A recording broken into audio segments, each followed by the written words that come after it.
Hariom Namaste, very good evening everyone. Welcome again to my YouTube channel GK Law Classes. In the previous video we have started with the judicial doctrines in India. So here we are back again with part 2 of the judicial doctrines in India. So I hope you have watched that previous video. If you hasn't, then please go and do check out that video. So we are proceeding with the another doctrine today. So the last doctrine that we were studying in the previous video in part 1 was regarding the pith and substance.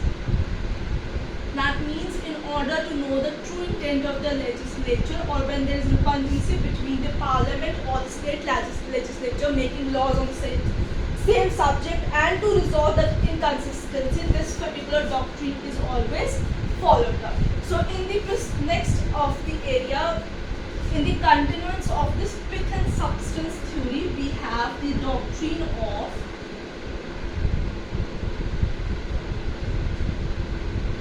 incidental or ancillary powers. So this is going to be the another doctrine, right? So it is the further part of the pith and substance theory. When we talk about the pith and substance theory, it only discuss about the legislatures or the law being made on the same subject. But this particular doctrine of incidental and ancillary powers talk about the other related matters to the same subject on whom the parliament as well as state legislature has made the law. So कहने का मतलब यहाँ पे ये है कि pith और substance की जो थ्योरी है वो बात करती है सेम सब्जेक्ट के लॉ बने उसके ऊपर, जो सेम सब्जेक्ट है जिसके ऊपर लॉ बनाया है पार्लियामेंट और स्टेट लेजिस्लेचर ने, जिसके कारण एक इनकंसिस्टेंसी हो गई है कि किसका लॉ वैलिड है, किसका लॉ अप्लाइड होगा. सो पर्टिकुलरली सिर्फ लॉ तक ही डील करते हैं. बट ये जो डॉक्ट्रिन है ये डील करती है with the power to legislate on that particular subject as well as the matters that are connected to it. So बहुत बारी होता है छोटे छोटे पॉइंट्स जो होते हैं वो भी उस सेम सब्जेक्ट लॉ से रिलेट कर रहे होते हैं, बट लॉ जब बनाया जाता है उस पर्टिकुलर सब्जेक्ट में उसमें वो इंसिडेंटल मैटर्स, एंसिलरी मैटर्स, छोटे छोटे छिटपुट मैटर्स जो है वो छोड़ दिए जाते हैं. तो ये डॉक्ट्रिन जो है वो छोटे छोटे जो चिटपुट पॉइंट्स है उसके ऊपर फोकस करती है in regard to that law which has been made in the previous doctrine. तो इसमें एक केस लॉ का नाम लिखिए, that is State of Rajasthan versus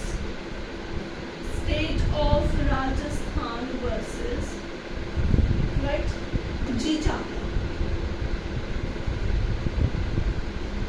ठीक है, उन्होंने इस डॉक्ट्रिन को बहुत ही बखूबी तरीके से जो कोर्ट ने इस केस में एक्सप्लेन किया है, तो आप डेफिनेटली इस केस लॉ का यहाँ पे नाम लिख सकते हैं. सो जिन्होंने प्रीवियस वीडियो नहीं देखी, मैंने उसके अंदर ऑलरेडी आपको बता दिया है कि डॉक्ट्रिन्स में हम व्हाट डज द डॉक्ट्रिन से इम्पॉर्टेंट केस लॉस जिसमें से उसकी उत्पत्ति हुई है या जिस केस में से रीअफर्म किया गया है या इलैबोरेट किया गया है, हम वो इन वीडियोस के अंदर डिस्कस कर रहे हैं. तो आप ध्यान से पॉइंट आउट वहाँ पे मेंशन कीजिए, ध्यान से पॉइंट्स वहाँ पे बनाइए अपने. अगर कोई चीज़ मैं बोर्ड पे नहीं लिखती हूँ, सिर्फ आपको बोल के बता देती हूँ, तो आप वो भी चीज़ें अपने रजिस्टर के अंदर पेंट आउट कर सकते हैं for your another basic revision, right. आगे चलेंगे. अगली दो डॉक्ट्रिन्स इजी है, उसका जिक्र आपको कॉन्स्टिट्यूशन ऑफ इंडिया में मिल जाता है क्योंकि वो एक आर्टिकल का हिस्सा है यहाँ पे, राइट. और अगली डॉक्ट्रिन है आपकी सेवेरेबिलिटी, डॉक्ट्रिन ऑफ सेवेरेबिलिटी.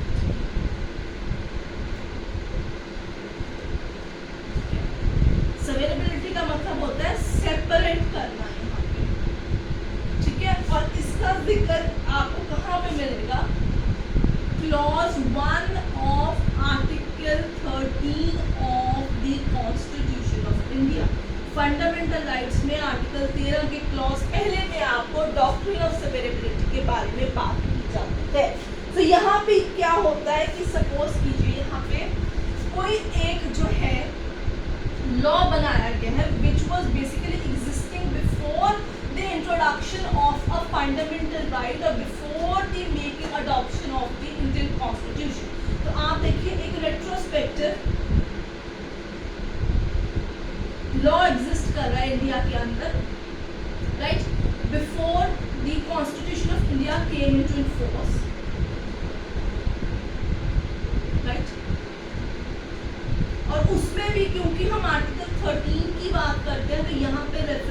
हमेशा फंडामेंटल राइट का आता है। तो फंडामेंटल राइट्स जो थे वो ऑफ कोर्स आपको कॉन्स्टिट्यूशन इन्फोर्स होने पे ही मिलेंगे।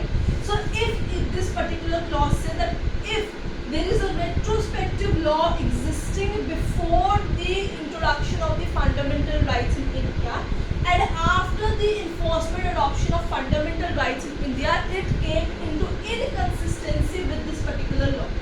ठीक है, वो inconsistent हो जाता है, वो अब नए कथित कानून के साथ inconsistency में आ जाता है। तो उस particular कानून का क्या होगा?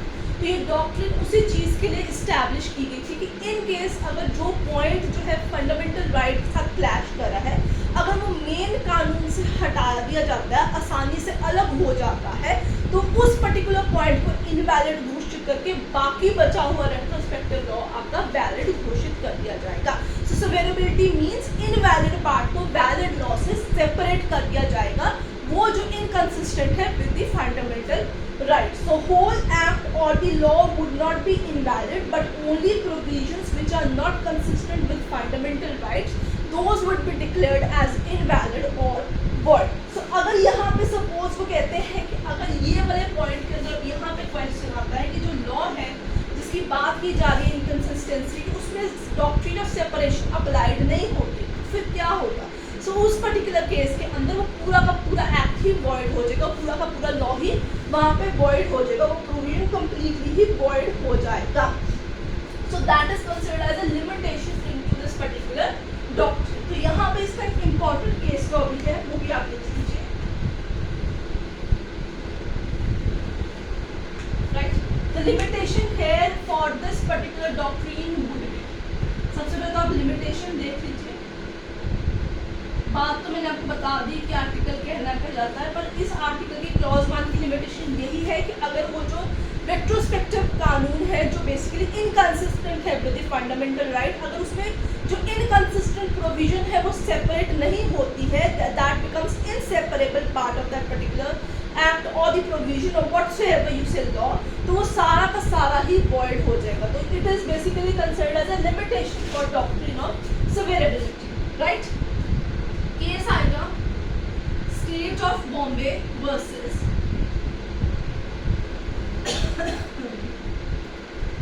State of Bombay versus FN Balsara 1951। Right, so जब हम ये चीज़ देखते हैं इससे हमें काफ़ी क्लैरिटी यहाँ पे मिल जाती है।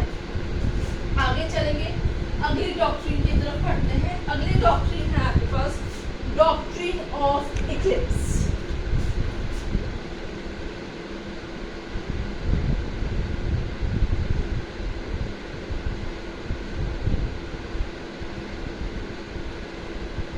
ठीक है, इक्लिप्स माने ग्रहण लगा हुआ है यहाँ पे, तो यहाँ पे बेसिकली आसमान पे ग्रहण नहीं लगा, यहाँ पे कानून के ऊपर ग्रहण लगा, उस चीज के बारे में यहाँ पे बात की गई है।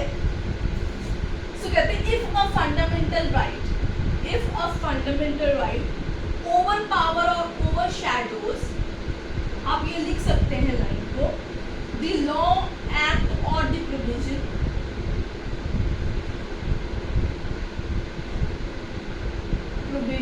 and makes that particular law or provision unenforceable, right? ठीक है, उसे अनफोर्सिएबल कर देंगे, तो ये पर्टिकुलर जो लॉ एंड प्रोविजन है जिसके ऊपर फंडामेंटल राइट्स ने ओवर शैडो किया हुआ है, उसे अनइंफोर्सिएबल बना दिया हुआ है। It won't make it a void एब इनिशियो लॉ।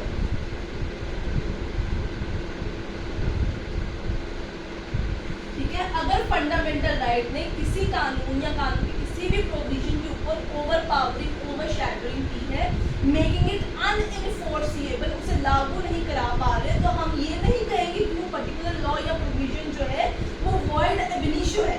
रादर हम सबसे पहले इस डॉक्ट्रिन का यूटिलाइजेशन करके जो है रिस्ट्रिक्शंस को रिमूव करेंगे, जिसके कारण अनफोर्सिबिलिटी हुई है of that particular provision of the law.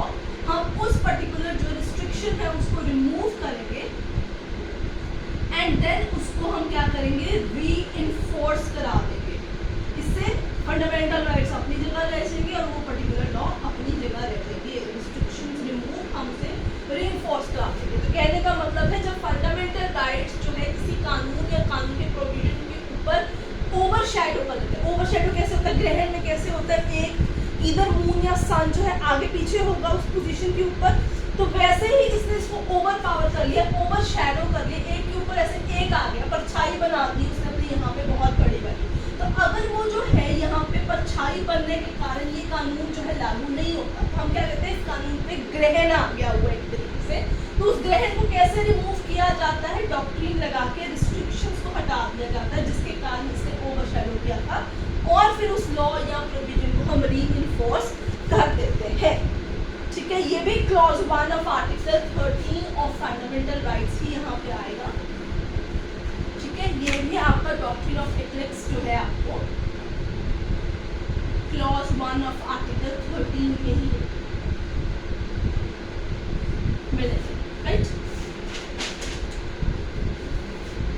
अब आपको ये चीज याद रखनी होगी, जो यहाँ हम डॉक्ट्रिन ऑफ इक्लिप्स में बात कर रहे हैं, जिस एक्ट या जिस प्रोविजन या जिस लॉ की हम बात करें जिसको फंडामेंटल राइट ने प्रोविजनाइज किया है या ओवरशैडो किया है, that should be a pre constitutional law, that should be a pre constitutional law, because this particular doctrine does not apply on the post constitutional law.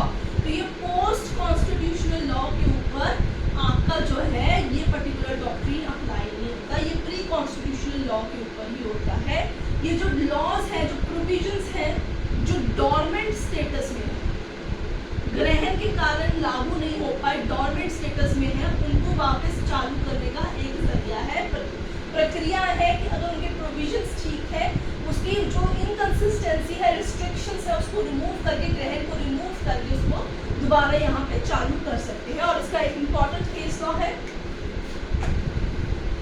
उसका नाम लिख लीजिए, फिर हम अगली डॉक्ट्रिन पे चलेंगे।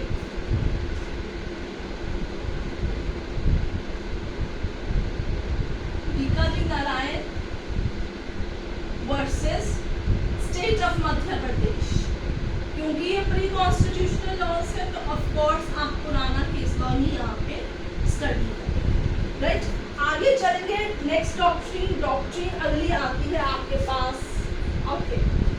Next doctrine is doctrine of pleasure, right.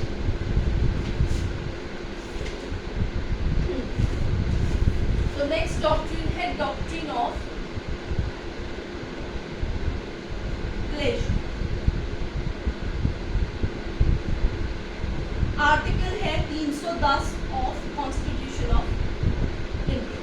तो किसके प्लेजर की हम बात की जा रही है, यहाँ पे आप प्रेसिडेंट ऑफ इंडिया या governor of the state concern को रखेंगे अगर हम स्टेट के बारे में बात करें। तो अब बात इस डॉक्ट्रिन की ऐसी है कि जैसे क्योंकि हमारा मेजॉरिटी लॉ जो है वो ब्रिटेन से लिया गया है, इंग्लैंड का लॉ है, तो वहाँ पे क्या होता है, कुछ सर्टन पोस्टों पे अपॉइंटमेंट होती थी ना, that was basically done in the name of crown. Crown को पावर दिया जाता था, उस पर्टिकुलर हेड को पावर दिया जाता था to install and remove that particular person from that XYZ post. तो उसी के तर्ज के ऊपर यहाँ पे डॉक्ट्रिन ऑफ प्लेजर जो है यहाँ पे आपको देखने को मिलती है, आर्टिकल 310 देखने को मिलता है। So there are basically certain you say the post or the members who are appointed at the pleasure will of the President of India at the central level, at the pleasure and the under the promises of the governor of the state in concern with the state job। तो यहाँ पे कौन सी पोस्टों के लिए जो है हम doctrine of pleasure की बात करते हैं। जैसे सपोज कीजिए the XYZ is the member of a defense services in India, civil servants, all India services जो आपके होते हैं, या इसके अलावा कंसर्न पर्सन को मिलिट्री सिविल पोस्ट स्टेट या सेंटर के नीचे जो है अपॉइंटमेंट उसकी की जाती है। तो ये जितनी अपॉइंटमेंट्स की जाती हैं जिनका मैंने अभी आपके सामने जिक्र किया, आप पॉज करके रिवाइंड करके इन सबके नाम लिख सकते हैं। सो इन सारी पोस्ट के ऊपर जब भी किसी की अपॉइंटमेंट होती है, it is always done in the name of the president of India and he or she the president of the India concerned has the power only to remove them। तो ये basically doctrine of pleasure United kingdom से हमने हमने acquire किया है, England से rather हमने acquire किया है कि eight the pleasure of the crown, इसी तरीके से eight the pleasure of the president of India उनको अपॉइंट किया जाता है, उनको इंस्टॉल किया जाता है, री इंस्टॉल किया जाता है और रिमूव किया जाता है। विज़ ऐसी पोस्ट जैसे state public service commission, civil service या फिर स्टेट की कोई ऐसी डिफरेंट सिविल पोस्ट होती है पर्टिकुलरली, उसमें भी गवर्नर जो है eight the pleasure of governor calculate होता है, जो उन्हें अपॉइंट करता है, उन्हें रिमूव करने की पावर रखता है। वो किसी एक्ट के थ्रू वहाँ पे अपॉइंट नहीं होते या डिफरेंट गवर्नमेंट जॉब्स के थ्रू अपॉइंट नहीं होते कि कंसर्न मिनिस्ट्री ने वहाँ पे आना है। They are at the pleasure of the president और the governor of the state. इस डॉक्ट्रिन की लिमिटेशन जो है वो अगला आर्टिकल ही है, आर्टिकल नंबर 311। तो ये इस डॉक्ट्रिन की लिमिटेशन, इस आर्टिकल की लिमिटेशन 310 की 311 यहाँ पे रहेगी कि उन्हें रिस्ट्रिक्शनाइज किया जाता है कि डिसमिस या रिडक्शन इन रैंक कैसे की जाएगी। So that is not the point here to be discussed. The only point to be discussed here is what does this particular doctrine says, and case का नाम है union of India versus Tulsiram Patel, right. 1965 का ये case है, वहां पे उन्होंने इस चीज को बनाया हुआ है, ठीक है। अब अगला चलते हैं, अगली डॉक्ट्रिन है doctrine of proportionality. Doctrine of proportionality, doctrine of proportionality.